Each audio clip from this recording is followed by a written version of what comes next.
Hey everyone, I'm Morgan and welcome. Today we are going to be doing a book review for The Starless Crown by James Rollins.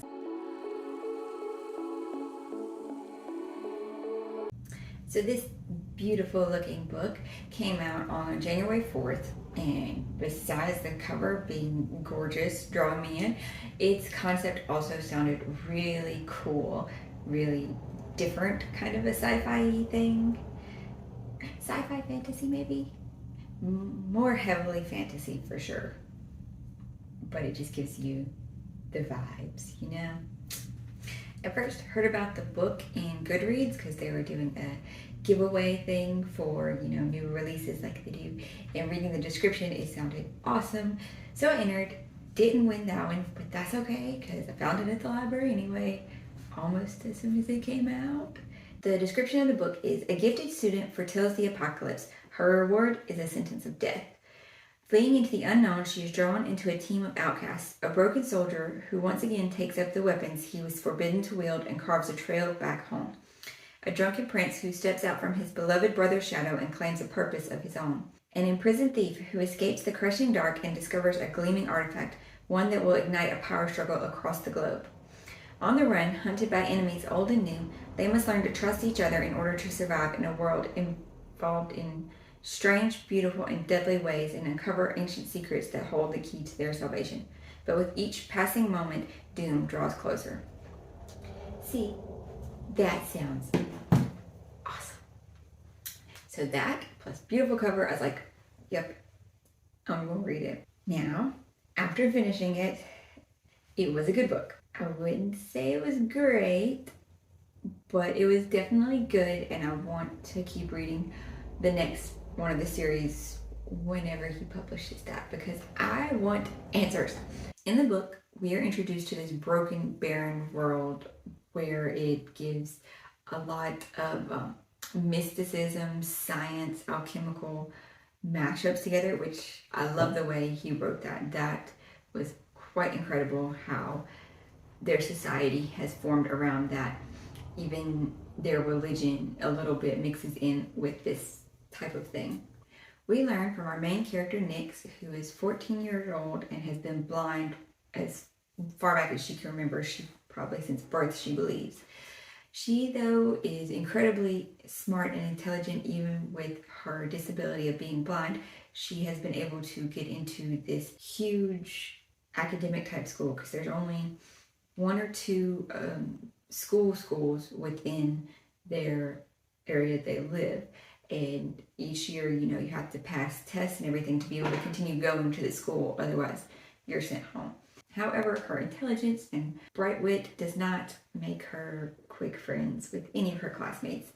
They continually torment her. So when we were first introduced to her, they're in the middle of a science astronomy type lesson, and we're learning through her class that their planet, Earth, is the third from their sun, who they call the Father. The Father and the Mother, Earth, is worked into their religion at this point. Their planet, though, does not spin. They are trapped perpetually facing the sun, and the other half of the planet is in darkness constantly, so it has become a very icy, barren wasteland where nobody can live. Also, the part that is trapped facing the sun has been sandblasted by the sun. Nothing grows there, nothing can live there anymore because the temperatures are so extreme. So on our planet then, there's only two places that are habitable. So the population is not very much.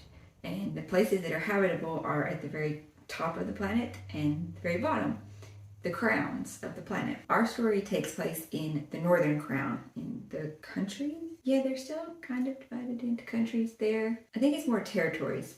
The territories of the crown that is, I believe, ruled over by just the one ruling family monarch. The southern ruling system is an empire, which they believe they are born into, and they have a caste system, which pretty much, if you're not royal of the imperial family or noble class, you're slaves and trash. So yeah, the southern crown is very horrible sounding, but the northern people are not that much better sounding really, but I digress. They believe, though, that their planet has been in this forward facing the sun forever. They believe that the Mother Earth is always been facing the Sun Father, because to show her adoration and everything. It was never faced any other way. The only way they have seasons kind of is because the Earth spins on its axis, which, as Nyx makes this discovery in her class and says that, figure it out.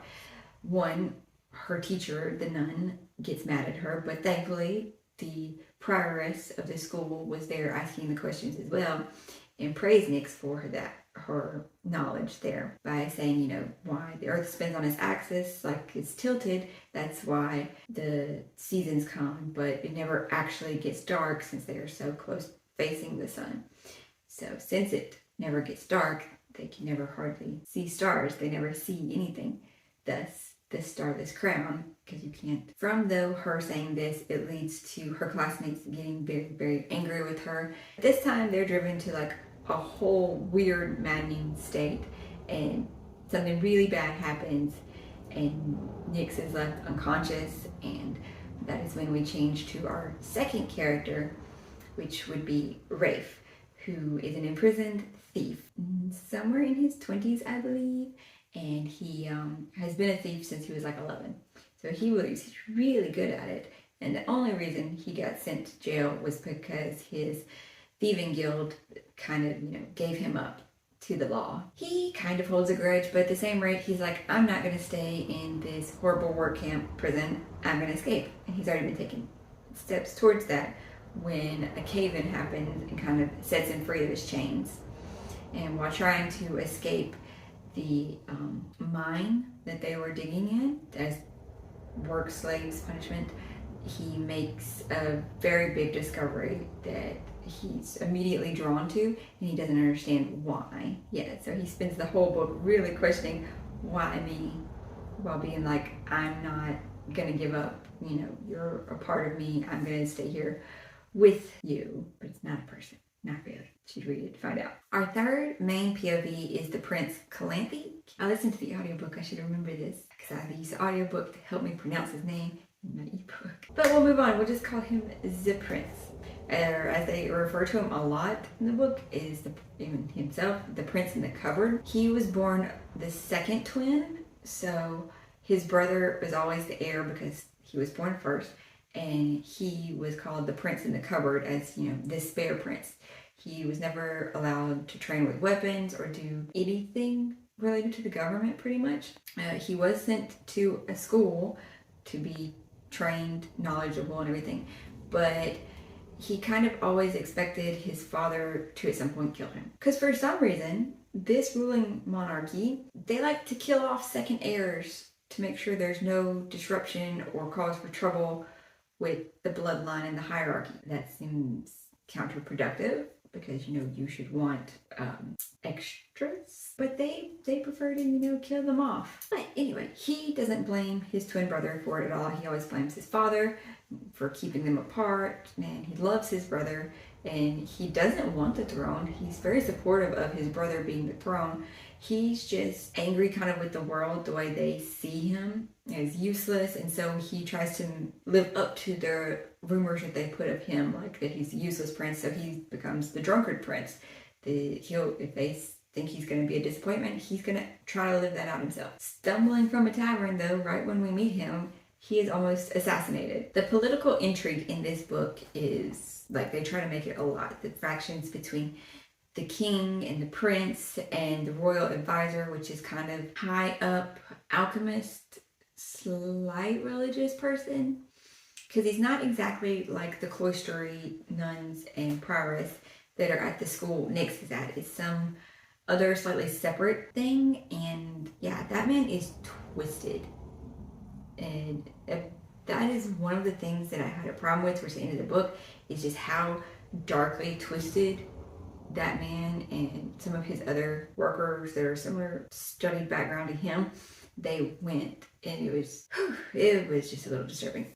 But there's also a lot of elements of mysticism kind of mixed in with why their order is doing what they're doing, what they believe in. Because like a lot of the things they're like is kind of alchemy and science and everything, so it is a bit mystical, but at the same time they're thinking it's also scientific, and they do experiments and stuff like that, trying to recover all so much lost information and knowledge that the ancients had. So through this, you kind of have figured out that their Earth is our Earth, as it is the third planet from the sun, and it has a little moon. But throughout all the book, though, it's like you can tell how much was lost at some point in time from whatever happened to get from where we are to where they are, because of just the spelling of things. Like Earth is spelled kind of more like it kind of sounds, well, how they've changed it to sound a little bit, because it's URTH. There's a lot more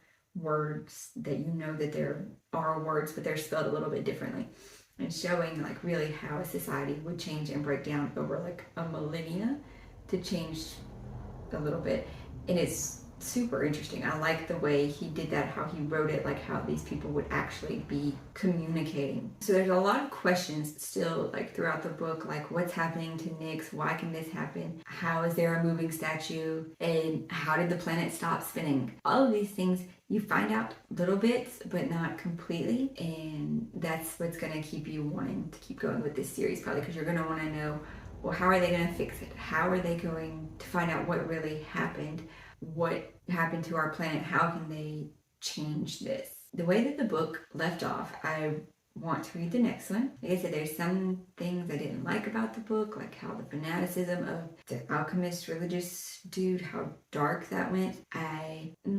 I didn't like Nyx's story arc towards the latter half of the book as much. At the beginning half of the book, you could see a lot of growth and a lot of changes and her coming to terms with things. But then a lot of what she learned, felt at kind of the beginning, it's like it wasn't the same at the end. I don't know, it's like it let part of it go to envelop this other part kind of, and I don't know, it kind of grew on itself. I mean, it did. It just expanded upon what it started with, but at the same time, it didn't. I don't know, it built it up a little bit and then it just fizzled.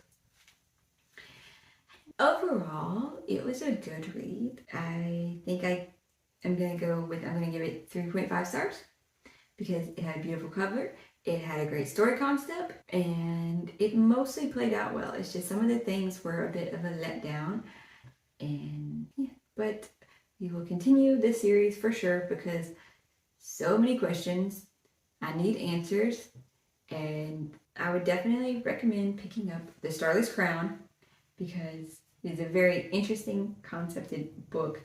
In the way it is written, it is a pretty easy to read book. It's only 400 something pages. Actually, I think it's 500 something. But definitely not a huge book, at least as far as most fantasy books are concerned. I would say if you're looking for something new and different that's not your typical style fantasy, it's not your general fantasy, it's kind of more almost a dystopian fantasy, except not exactly, because civilization has rebuilt, and I liked the little bits of the history that we were able to find out in this book, and I really hope that we will dive in much deeper in the next book with where it's going. I like it a lot.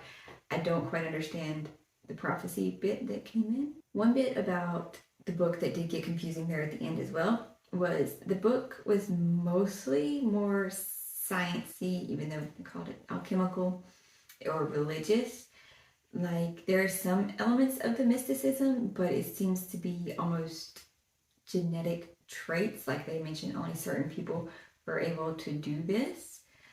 But then there's one thing from the religious-y people that spoke of like a prophecy, and of doom and gloom, of course, because that's the only reason why they would care that there was a prophecy, because doom and gloom.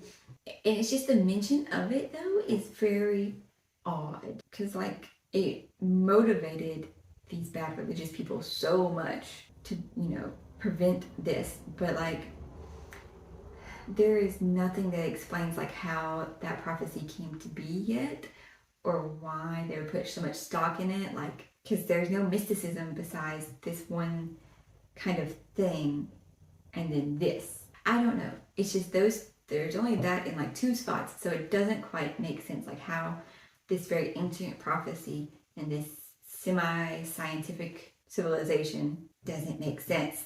I better have answers in the second book. So that is my take on that, and I think I might have rambled a bit and maybe said more of the book's plot. No, I don't think I really gave spoilers. I just talked about the characters a lot.